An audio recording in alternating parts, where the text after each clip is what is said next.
Sejam bem-vindos a mais um vídeo do História à la carte. Hoje o tema de nosso vídeo é a independência das 13 colônias, também conhecido como independência dos Estados Unidos. Desde a descoberta da América, ela foi colonizada por vários povos europeus. Nós temos a existência, por exemplo, da América Espanhola, a maior de todas, a América Portuguesa, do qual o Brasil faz parte. Mas temos também outras Américas, a América Holandesa, a América Francesa e o que é o foco de nosso vídeo, a América Inglesa. A América Inglesa, ela se localizava justamente ali na costa leste da América, na costa leste da América do Norte. Este local começará a ser colonizado ainda no governo da rainha Elizabeth I. É justamente por isso que um dos estados americanos é chamado Virgínia, em homenagem a Elizabeth, a rainha virgem. Este local foi escolhido justamente porque era um local que teoricamente deveria pertencer à América Espanhola, mas a costa leste ela foi sendo negligenciada pelo domínio espanhol, justamente devido à não existência de ouro, de possuir um clima muito mais frio, um clima diferente do clima do qual os espanhóis estavam ocupados. Justamente por ficar negligenciada, ficou abandonada e desta maneira foi sendo tomada por investidas inglesas. Neste momento, nós tivemos então o início da colonização inglesa, mas é justamente ao longo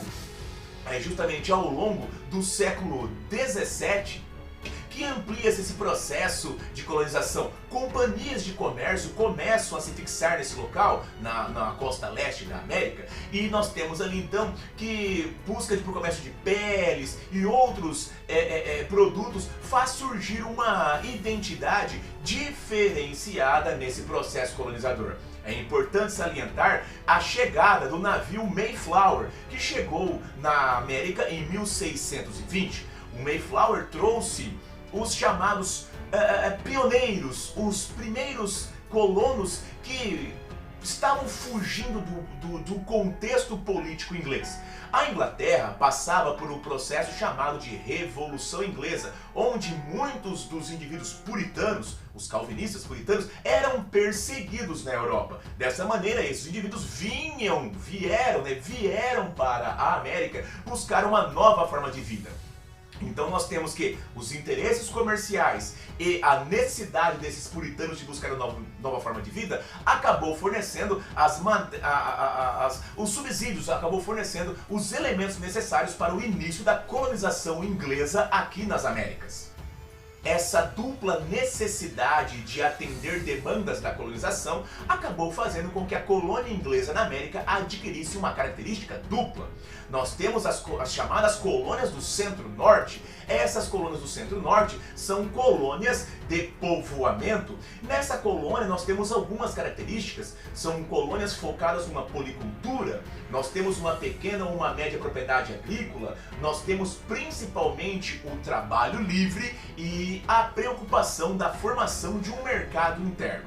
Como o nome próprio diz, uma colônia de povoamento foi onde principalmente os colonos puritanos se fixaram, justamente pelo clima muito próximo, um clima muito parecido com o clima da própria Inglaterra, fez com que esses colonos acabassem se fixando na parte norte das assim chamadas 13 colônias. Enquanto isso, a parte sul é a chamada colônia de exploração.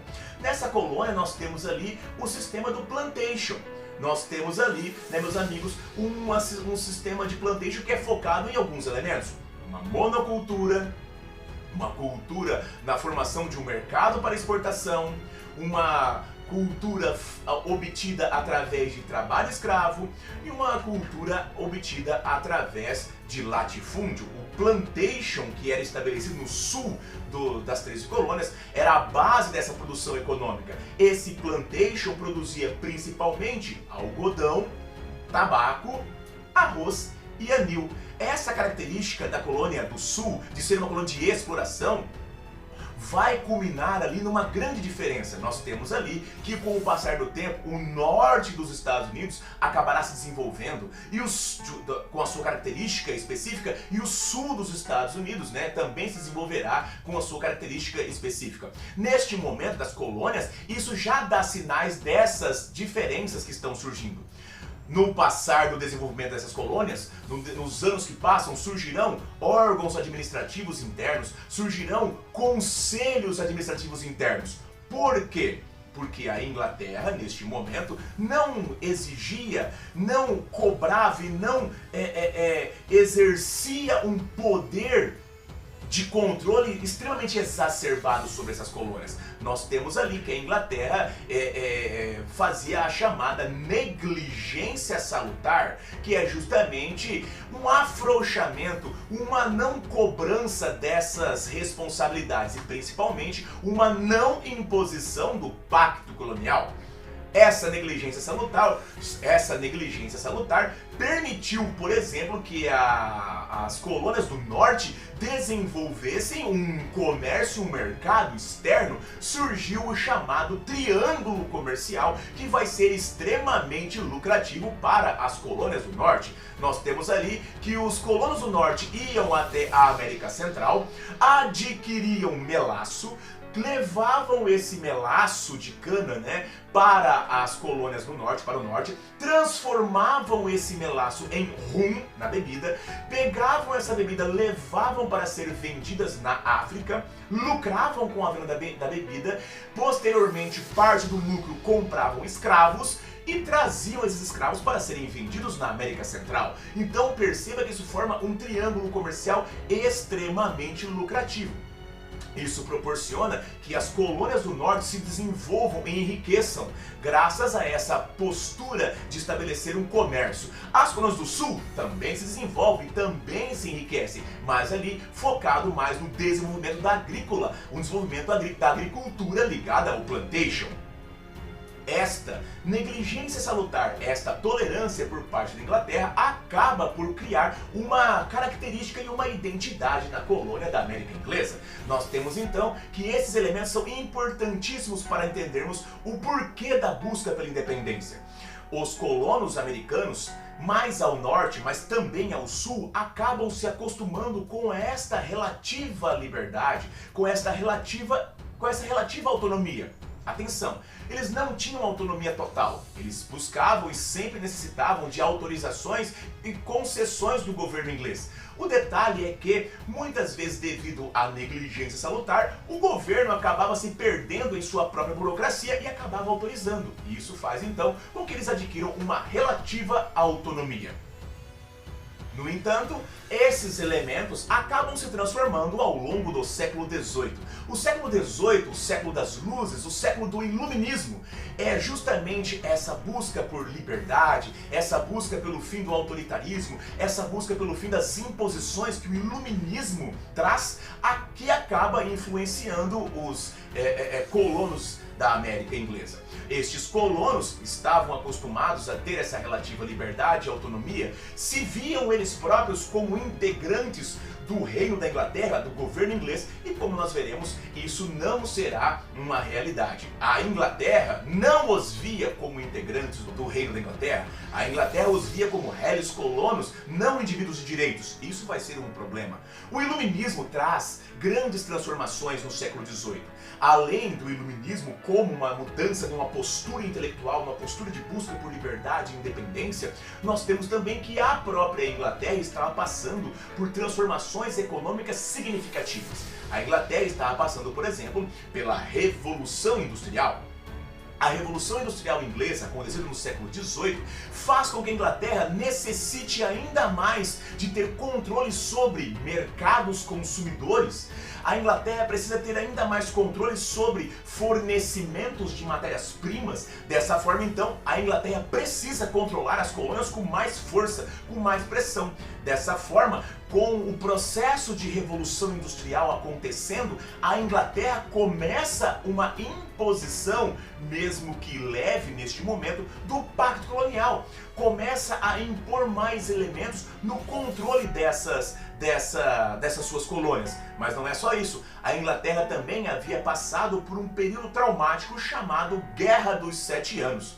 A Guerra dos 7 Anos aconteceu entre 1756 e 1763.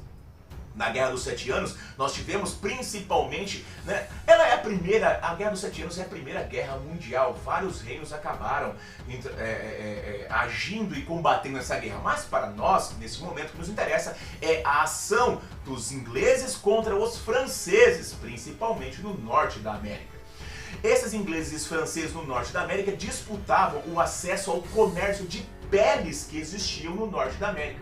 E, como a Inglaterra saiu vitoriosa, a Inglaterra acaba dominando esse comércio de peles, principalmente ali no norte da Inglaterra. Toma principalmente, norte da América, perdão, toma principalmente uma parte gigantesca do que hoje é o Canadá. O Canadá até então ele era totalmente uma colônia francesa, mas depois da Guerra dos Sete Anos o Canadá vai ser confiscado, vai ser tomado pela Inglaterra. Neste momento nós temos que entender o seguinte, a Inglaterra sai vitoriosa, porém, para custear a guerra, a Inglaterra quase entrou em falência.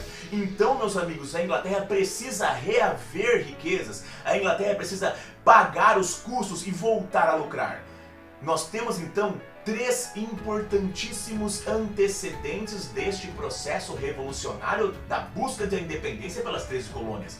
Primeiro, as mudanças da mentalidade que foram trazidas pelo Iluminismo. A mentalidade agora busca cada vez mais liberdade, cada vez mais autonomia, e isso é uma mudança que chegará aos colonos da América. Segundo, nós temos ali as mudanças econômicas da própria Inglaterra que foram ocasionadas pela Revolução Industrial, uma necessidade inglesa de controlar mais mercados consumidores, uma necessidade inglesa de controlar mais fornecimentos de matérias-primas. E por fim, nós temos as mudanças ocorridas na economia inglesa devido à Guerra dos Sete Anos, que faz com que a Inglaterra entre num processo quase de falência e para sair desse processo ela tem de controlar com mais força as suas colônias. Bom, para controlar com mais forças as colônias, o que a Inglaterra faz? A Inglaterra começa a forçar mais, começa a impor cada vez mais o chamado Pacto Colonial, tirando a negligência salutar e atrapalhando o desenvolvimento comercial e econômico das colônias inglesas. Isso vai ser um grande problema que vai acirrar as emoções, fazendo com que os ingleses e os colonos fiquem cada vez mais hostis uns aos outros. Como vimos, as necessidades econômicas inglesas mudam o posicionamento que a Inglaterra exercia sobre as colônias. E é nesse momento que a Inglaterra, ampliando a imposição do Pacto Colonial, irá impor as chamadas leis coercitivas. A primeira lei coercitiva que será imposta é justamente a Lei do Açúcar, de 1764. A Lei do Açúcar acabava ao colocar taxações, ao colocar impostos, ao cada vez mais tornar esses impostos mais eficazes e cobrar impostos dos colonos, a Lei do Açúcar acabava por inviabilizar o triângulo comercial que vimos anteriormente. Lembre-se, o triângulo comercial iniciava justamente com a compra do melaço, que nada mais é do que o açúcar, entre aspas, em estado líquido. A Lei do Açúcar inviabilizava esse processo, e é justamente aí que começa a surgir mais forte nas 13 colônias americanas o lema No taxation without representation, ou seja, nenhuma taxação sem representação. Percebam, neste momento, 1764, os colonos não estão reclamando exatamente da taxação, mas de não possuírem representação. Os colonos se consideravam súditos do rei George III e desta forma queriam participar do próprio parlamento inglês como um súdito normal. Dessa maneira enviam emissários diplomatas, dentre eles o grande Benjamin Franklin, que vai ser responsável por negociações para que se efetive a representação dos colonos no parlamento inglês. Porém, diferente do que os colonos imaginavam, os parlamentares ingleses não viam os colonos dessa forma, não viam os colonos como súditos, e dessa maneira, se eles não são súditos, são apenas réis colonos, eles não têm direitos. Dessa forma, eles começam a ignorar e a literalmente enrolar Benjamin Franklin, não aceitando as suas petições e os pedidos coloniais. Não bastasse isso, nós temos também que, além de termos ali a Lei do Açúcar, em 1764, 1765, nós teremos a Lei do Selo. A Lei do Selo faz com que cada vez mais amplie-se justamente. Quanto mais leis são colocadas, a Lei do Selo, meus amigos, é uma lei que fazia com que todos os impressos na colônia tivessem que circular apenas, só poderiam circular se tivessem o selo original da coroa britânica. Desde cartas, revistas até cartas de baralho, todo tipo de impresso deveria circular apenas com a lei, com o selo oficial da coroa britânica. Isso faz com que os colonos fiquem mais acirrados, isso faz com que os colonos fiquem mais revoltosos e isso faz com que surja protestos começam a surgir em várias cidades das colônias americanas. Esses protestos então fazem com que a coroa britânica amplie a presença dos soldados na América, surgindo ainda em 1765 a Lei dos Alojamentos ou Lei dos Aquartelamentos. O que consiste essa lei? Consiste no fato de que os ingleses mandarão mais soldados para a colônia e quem irá custear a vida, a manutenção, a alimentação desses soldados é justamente a própria colônia. Ou seja, os colonos têm que custear a vinda e a manutenção de soldados que vieram para fiscalizá-los, para oprimi-los. Isso faz com que cada vez mais os protestos se acirrem, até que surgirá o massacre de Boston. Nós temos ali então que alguns revoltosos pegaram bolas de neve e jogaram nas guarnições militares inglesas. E o oficial inglês ordenou que fosse controlada a situação. Como foi controlada, nós tivemos ali um disparo contra esses manifestantes, chegando a ter 5 mortos. Isso faz com que cada vez mais a tensão amplie, a tensão aumente, ficando de certa maneira insustentável essa situação.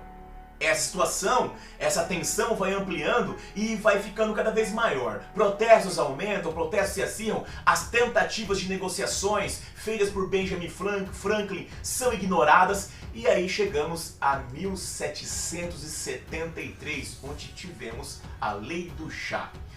Ao termos o monopólio da venda de chá nas colônias sendo entregue para as companhias das Índias Orientais inglesas, o preço do chá subiu de uma forma gigantesca. E qual foi a reação da população das 13 colônias? Nós temos que na cidade de Boston, em 1773, acontecerá um protesto muito famoso. O protesto é chamado Boston Tea Party, ou Festa do Chá de Boston. Nesse protesto, colonos se vestiram de nativos, se vestiram de indígenas e invadiram os navios das companhias de comércio inglesa e jogaram a carga no mar, destruindo a carga. Esse protesto tentava chamar a atenção justamente dos governos da Inglaterra para a necessidade de um maior respeito, de uma maior consideração e principalmente de uma representação colonial no parlamento. Mas, ao contrário do que os colonos imaginavam, que esse protesto despertaria a atenção para os seus direitos, na realidade, despertou ainda mais foi a opressão inglesa sobre a colônia. A retaliação contra o Boston Tea Party acabou resultando nas Leis Intoleráveis de 1774. As principais leis que envolvem esse ato são justamente estas. Nós temos aqui o fechamento do Porto de Boston.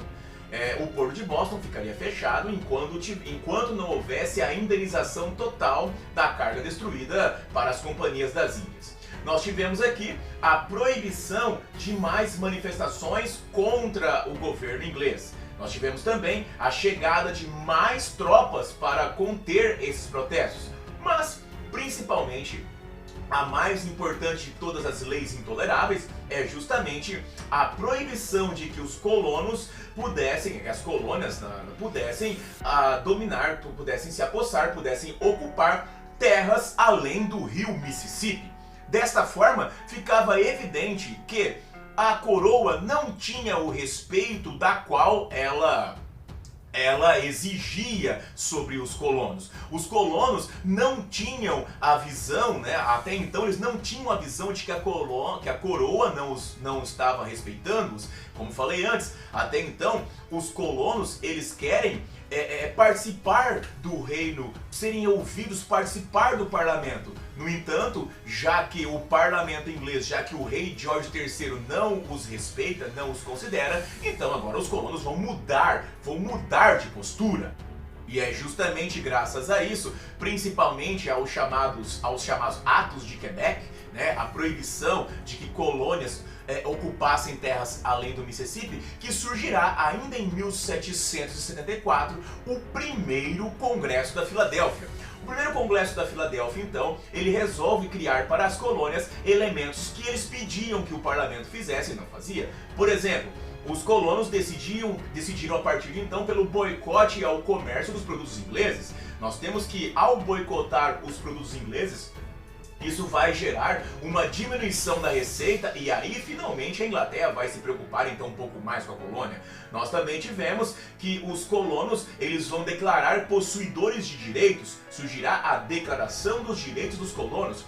Dentre esses direitos nós temos ali que eles vão exigir e vão eles próprios realizar o fim das tarifas e das taxas e das restrições que foram impostas pela coroa britânica.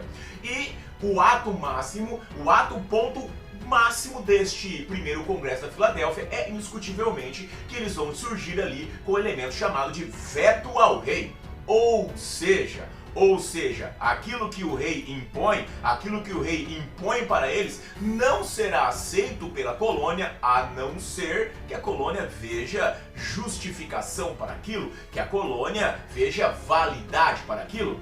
Ou seja, atos, restrições, ditames e leis não serão mais simplesmente aceitas pela colônia. Isso é um ponto de afronta. A Inglaterra está sendo literalmente e descaradamente afrontada pela colônia. E essa afronta só tem uma coisa, só tem uma maneira que a Inglaterra poderá retaliar uma afronta desse nível. Em 1775, então, nós temos realmente a retaliação inglesa. E essa retaliação nada mais é do que um ataque. Em 1775 nós temos ali o início da Guerra da Independência dos Estados Unidos. O início da guerra se dá justamente um ataque que os ingleses fizeram à base colonial de Lexington, conhecida como Batalha de Lexington. Nós temos ali que neste momento a batalha vai ser totalmente focada na Inglaterra em tentar destruir um depósito de armas colonial. Esse depósito de armas que a Inglaterra tentou destruir, a Inglaterra não conseguiu tomar o depósito, mas os próprios colonos acabaram destruindo o depósito. Então, nós temos a seguinte questão: é uma vitória moral para o exército continental, para o exército da colônia, que até então, na verdade, não existia, mas é esse ponto que marca o início da Guerra de Independência. Justamente também em 1775, nós temos então o segundo Congresso da Filadélfia.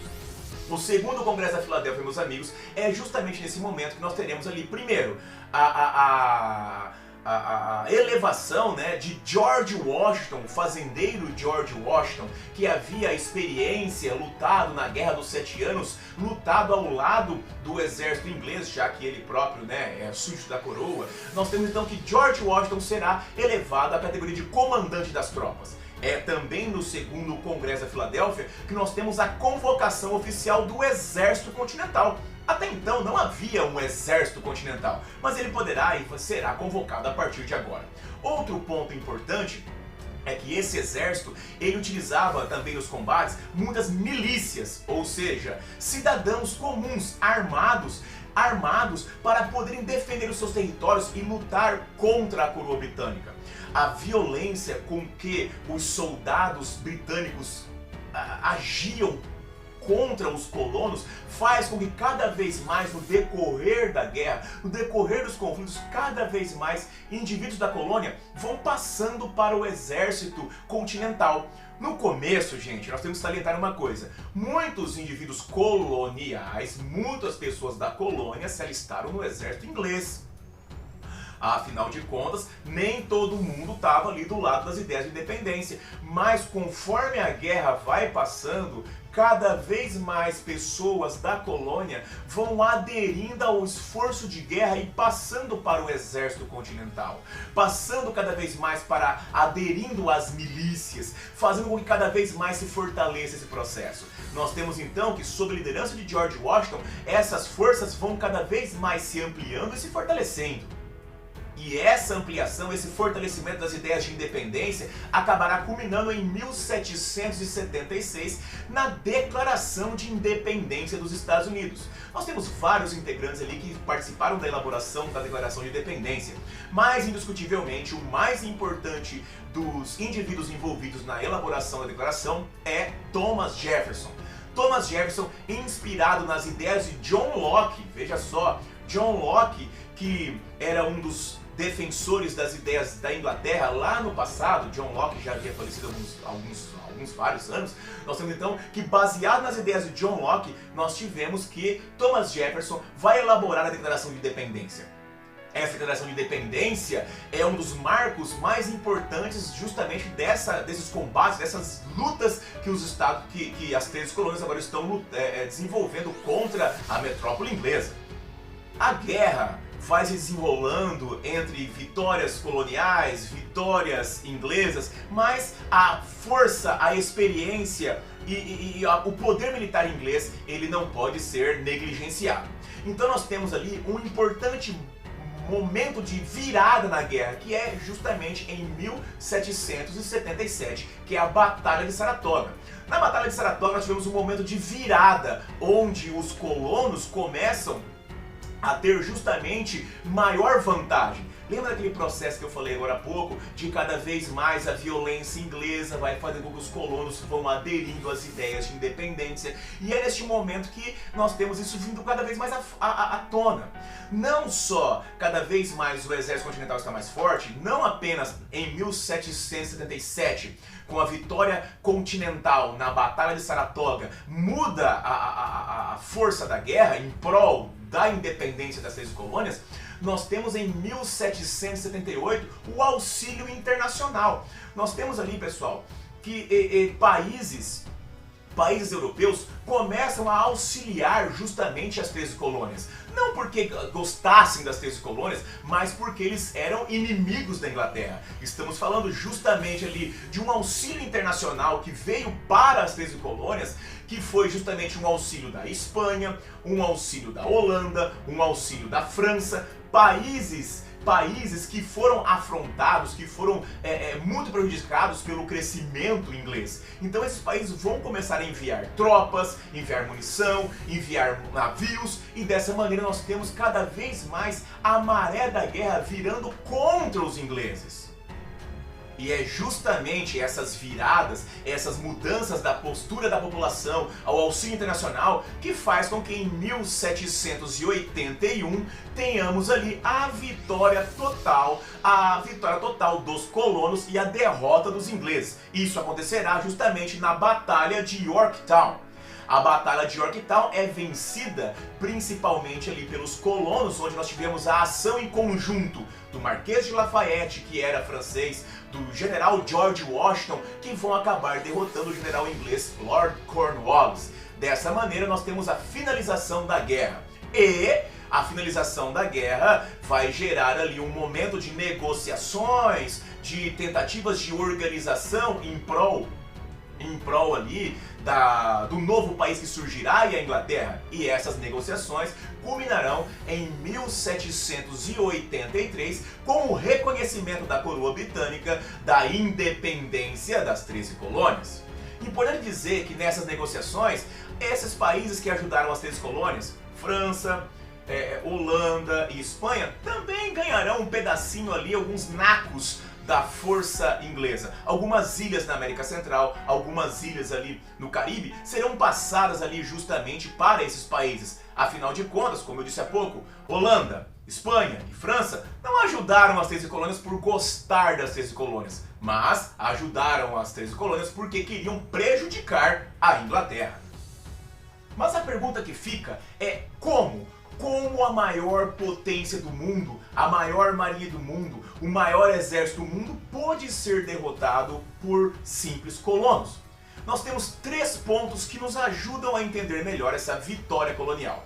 Primeiramente, nós temos ali que a Inglaterra, apesar de ter um grande exército, apesar de ter uma grande marinha, havia dificuldade em transportar essas tropas. As tropas inglesas estavam relativamente espalhadas por outras de suas possessões e tirar os seus exércitos, tirar a sua marinha dos locais onde eles estavam dominando para levar para o combate nas 13 colônias era inviável, era muito caro e muito demorado. Então eles não fizeram isso.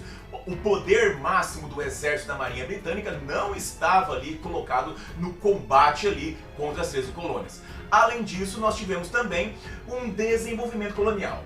A colônia possuía ali um desenvolvimento social, a colônia possuía ali um desenvolvimento econômico, havia pequenas manufaturas e essas pequenas manufaturas também auxiliaram ali na vitória, obtendo ali maneiras necessárias para alcançar essa vitória.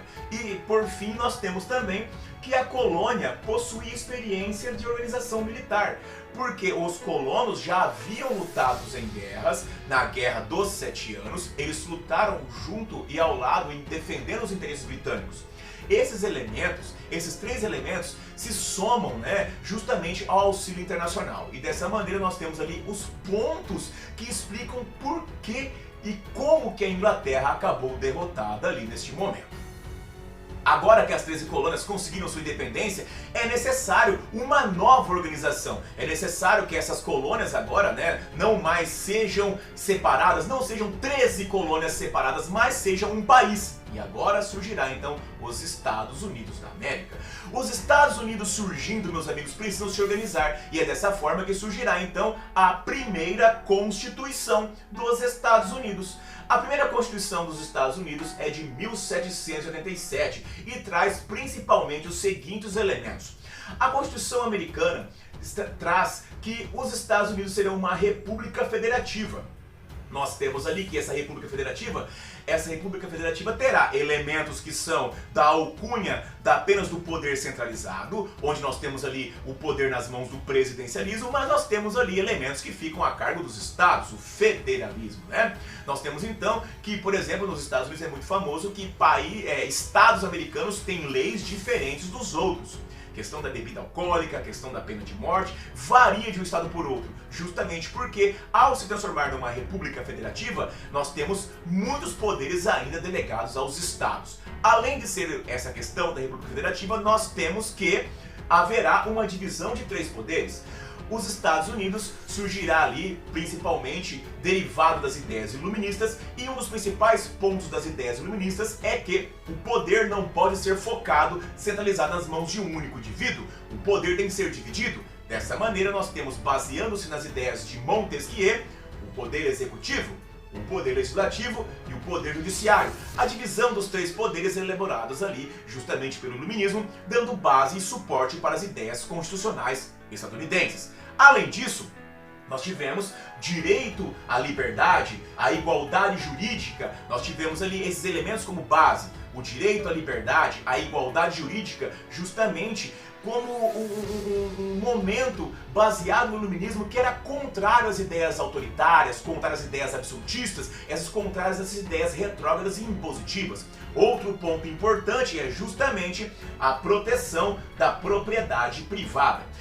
Há nesse momento uma grande necessidade de entendermos essa ideia da proteção da propriedade privada. Justamente por acabarem de se libertar de um Estado opressor monárquico, um Estado opressor que não era absolutista, mas estava impondo um certo absolutismo sobre os americanos. Dessa maneira, então, há uma necessidade de proteger a propriedade, porque era isso que era mais ameaçada pelos ingleses, a propriedade dos colonos. Dessa forma, ao proteger a propriedade, nós temos ali um dos pontos centrais das estruturas que formarão todas as ideias que nós temos até hoje nos Estados Unidos. E por fim, um ponto interessante é justamente que nós temos ali uma ideia de liberdade, uma ideia de igualdade jurídica que estabeleceu voto censitário.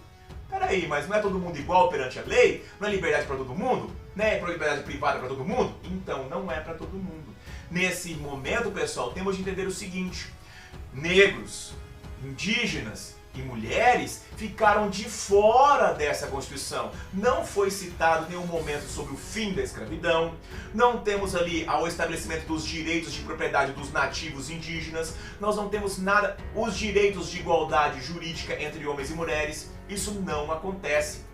O que fica evidente é justamente que neste momento, quem é que vai estar usufruindo dessas leis é o que nós chamamos de WASP, certo? O branco anglo-saxão protestante, ou White Anglo-Saxon Protestant. É esse indivíduo, o WASP, o branco, o anglo-saxão protestante, é esse indivíduo que é o indivíduo que é privilegiado, que usufrui dos direitos constitucionais dos Estados Unidos. Meus amigos, muito mais do que simplesmente transformar em um país independente, a independência dos Estados Unidos, as 13 colônias, marca um momento de virada. As 13 colônias mostraram e provaram que uma colônia é capaz de derrotar a metrópole. Os Estados Unidos, as 13 colônias, provaram que uma colônia não só é capaz de derrotar a metrópole, mas é capaz de viver sem a metrópole e viver ainda melhor sem a metrópole. Nós temos que a independência dos Estados Unidos marca o primeiro país, a primeira colônia do mundo a se tornar independente de um país europeu, marcando a abertura para o movimento revolucionário, marca a força das ideias iluministas que abrirá espaço para no futuro, como veremos no futuro, a independência de todas as colônias europeias da América e do mundo.